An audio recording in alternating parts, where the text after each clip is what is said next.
Praise the Lord. ദൈവത്തിൻ്റെ അതിശ്രേഷ്ഠമായ തിരുനാമം വാഴ്ത്തപ്പെടുമാറാകട്ടെ. ഇന്ന് രാത്രികാലം ഫെയ്ത്ത് ലൈറ്റ് മീഡിയ യൂട്യൂബ് ചാനലിൽ കൂടി എന്നെ ശ്രദ്ധിക്കുന്ന എല്ലാ മാതാപിതാക്കളെയും സഹോദരങ്ങളെയും മക്കളെയും ദൈവം ധാരാളമായി അനുഗ്രഹിക്കുമാറാകട്ടെ. സർവ ഐശ്വര്യങ്ങളാലും നിറയ്ക്കുന്ന ദൈവം അവിടുന്ന് അത്ഭുതങ്ങളെ പ്രവർത്തിക്കട്ടെ. ഇന്ന് രാത്രികാലത്തെ ദൈവിക ചിന്ത ക്രിസ്തുവിൻ്റെ ശക്തിയെക്കുറിച്ചാണ് ഇന്ന് രാത്രികാലം ഞാൻ ചിന്തിക്കുവാൻ ആഗ്രഹിക്കുന്നത്. പലപ്പോഴും നമുക്ക് ക്രിസ്തുവിൻ്റെ ശക്തി എന്താണെന്ന് തിരിച്ചറിയാൻ കഴിയാത്ത ഒരു സാഹചര്യത്തിലാണ് നാം മുന്നോട്ട് പോകുന്നത്. പലപ്പോഴും ദൈവം നമുക്ക് തരുന്ന വിടുതലുകളെയും ശക്തിയെയും കുറിച്ച് നമുക്കൊരു ഗ്രാഹ്യമില്ലാത്ത നിലയിലാണ് നാം മുന്നോട്ട് പോകുവാനിടയായിത്തീരുന്നത്. നമ്മൾ പറയാറുണ്ട്, ഒരു രോഗം വന്നു കഴിഞ്ഞാൽ ഞാൻ ഇന്ന ഹോസ്പിറ്റലിൽ പോയി ആ വൈദ്യനെ കണ്ടതുകൊണ്ട് എനിക്ക് സൗഖ്യം വന്നു. Praise the Lord. മറ്റു ചില സാഹചര്യങ്ങൾ വരുമ്പോൾ നമ്മൾ പറയാറുണ്ട്, ഞാൻ അദ്ദേഹത്തെ കണ്ടതുകൊണ്ട്, അല്ലെങ്കിൽ അവരെ ആശ്രയിച്ചതുകൊണ്ട്, അല്ലെങ്കിൽ അവരോടൊപ്പം പറഞ്ഞതുകൊണ്ട് എനിക്ക് എൻ്റെ വിഷയത്തിന് വിടുതൽ ഉണ്ടായി എന്ന് നമ്മൾ പറയുമ്പോൾ പലപ്പോഴും ദൈവത്തിൻ്റെ ശക്തി എന്താണെന്ന് നമുക്ക് മനസ്സിലാക്കാൻ കഴിയാതെ അല്ലെങ്കിൽ തിരിച്ചറിയാൻ കഴിയാതെ പോകുന്ന ഒരു സാഹചര്യമാണ് നമ്മുടെ ജീവിതത്തിൽ വ്യാപരിക്കുന്നത്. വചനം പഠിപ്പിക്കുന്നു, കർത്താവ് നമ്മുടെ മേൽ ഒരു ശക്തി പകരുവാൻ ഇടയായിത്തീരും. ഒരു ശക്തി നമ്മുടെ മേൽ അവിടുന്ന് പകർന്നിട്ടുണ്ട്. പലപ്പോഴും നമ്മൾ അത് തിരിച്ചറിയാതെ മുന്നോട്ട് പോകുന്ന ഒരു സാഹചര്യമാണ്. അതിനാധാരമായിട്ട് ഒരു വാക്യം വായിക്കുന്നു. മത്തായി സുവിശേഷം 10-ാം അധ്യായം അതിൻ്റെ 1-ാമത്തെ വാക്യം.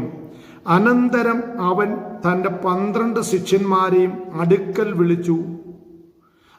വിളിച്ചിട്ട് പറയുന്നു, അശുദ്ധാത്മാക്കളെ പുറത്താക്കുവാനും സകല വിധ ദീനവും വ്യാധിയും പൊറിപ്പിപ്പാനും അവർക്ക് അധികാരം കൊടുത്തു. പ്രിയമുള്ളവരെ, ചില അധികാരം നമ്മുടെ മേൽ സർവശക്തനായ ദൈവം പകർന്നിട്ടുണ്ട്. ചില സാഹചര്യങ്ങൾ വരുമ്പോൾ നമ്മൾ നെട്ടോട്ടം ഓടേണ്ട കാര്യം ഇല്ലെന്ന് എന്ന് വെച്ചാൽ ഞാൻ പറഞ്ഞതിന്റെ അർത്ഥം ആസ്പത്രി അഭയം പ്രാപിക്കേണ്ടെന്നോ മനുഷ്യനെ ആശ്രയിക്കേണ്ടെന്നോ ഒന്നും അല്ല ഞാൻ പറഞ്ഞത്. അതിലുപരി ദൈവത്തിൽ നാം ഒന്ന് വിശ്വസിക്കാൻ തയ്യാറാകുന്നു എങ്കിൽ, പൂർണ്ണമായി ദൈവത്തിന്റെ ശക്തിയെക്കുറിച്ച് നാം ഒന്ന് തിരിച്ചറിയാൻ തയ്യാറാകുന്നു എങ്കിൽ 95% വിഷയത്തിനും നമുക്ക് തന്നെ പരിഹാരം കണ്ടെത്താൻ കഴിയും. പരിഹാരം നൽകിത്തരുന്ന സർവശക്തനായ ദൈവത്തിൽ നിന്ന് ശക്തി നമ്മുടെ മേൽ ദൈവം പകരുവാനിടയായിത്തീരും. ഇന്ന് നമുക്കൊരു പ്രശ്നം വരുമ്പോൾ, ഒരു പ്രതികൂലം വരുമ്പോൾ നാം ഓടി മറ്റുള്ളവരെ ആശ്രയിക്കുന്ന ഒരു സാഹചര്യമാണ്. അതുകൊണ്ട് പലപ്പോഴും ദൈവത്തിന്റെ ശക്തി എന്താണെന്ന് നമുക്ക് തിരിച്ചറിയാൻ കഴിയുന്നില്ല. ഇവിടെ വചനം പഠിപ്പിക്കുന്നത്, ശിഷ്യന്മാരെ തിരഞ്ഞെടുത്തു, വിളിച്ചു. അവരെ വിളിച്ചിട്ട് അവരുടെ മേൽ ചില അധികാരങ്ങളെ പകർന്നു കൊടുത്തു. അശുദ്ധാത്മാക്കളെ പുറത്താക്കുവാനും എല്ലാത്തര രോഗങ്ങളും ദൗർബല്യങ്ങളും സൗഖ്യമാക്കുവാനും അവർക്ക് അധികാരം കൊടുത്തു. ചില അധികാരങ്ങളെ പ്രിയമുള്ളവരെ നമ്മുടെ മേൽ അവിടുന്ന് പകർന്നിട്ടുണ്ടെന്ന് അത് നമ്മൾ തിരിച്ചറിയാതെ പോകുന്നതാണ് നമ്മളുടെ ചില പ്രശ്നങ്ങൾക്ക് കാരണമായി തീരുവാനിടയായിത്തീരുന്നത്. ചരിത്രപരവും സാഹചര്യവുമായ ചില പശ്ചാത്തലങ്ങൾ 9-ാം അധ്യായത്തിന്റെ അവസാന ഭാഗത്തിൽ നമുക്ക് കാണാൻ കഴിയുന്നുണ്ട്. യേശു ജനക്കൂട്ടത്തെ കണ്ടപ്പോൾ അവർ ഇടയനില്ലാത്ത ആടുകളെ പോലെ കഷ്ടപ്പെടുന്നതും ചിതറിപ്പോയിരിക്കുന്നതും കണ്ട് കരുണപ്പെട്ടു എന്നാണ് നമുക്കിവിടെ കാണാൻ കഴിയുന്നത്. 9-ാം അധ്യായത്തിന് 36-ാം വാക്യം. അവിടെ ചില പ്രതികൂലത്തിന് നടുവിൽ ആയിരിക്കുന്ന ജനത്തെ വിടുവിക്കുവാൻ വേണ്ടി ദൈവാത്മാവ് ചിലരെ തെരഞ്ഞെടുത്ത് ചില അധികാരത്തെ പകർന്ന് അയക്കുകയാണ്. ഇപ്പൊ നമ്മുടെ മേൽ ചില അധികാരം 95% പ്രശ്നങ്ങൾക്കും വിടുതൽ ലഭിക്കപ്പെടുവാൻ ഇടയായി തീരേണ്ടതിന് ദൈവത്തിന്റെ ശക്തി നാം തിരിച്ചറിയുവാൻ തക്കവണ്ണം ഇടയായി തീരണം. മത്തായി 10:1 കാണുന്നു, ആമേൻ, അശുദ്ധാത്മാക്കളിന്മേലുള്ള അധികാരം പകർന്നു കൊടുക്കുക. അശുദ്ധാത്മാക്കളിന്മേലുള്ള അധികാരം. നമ്മളെ വേട്ടയാടുന്ന ചില പ്രതികൂലത്തിന്റെ ശക്തികളെ പരാജയപ്പെടുത്താനുള്ള അധികാരം നമ്മുടെ മേൽ അവിടെ പകർന്നു വിട്ടുണ്ടോ?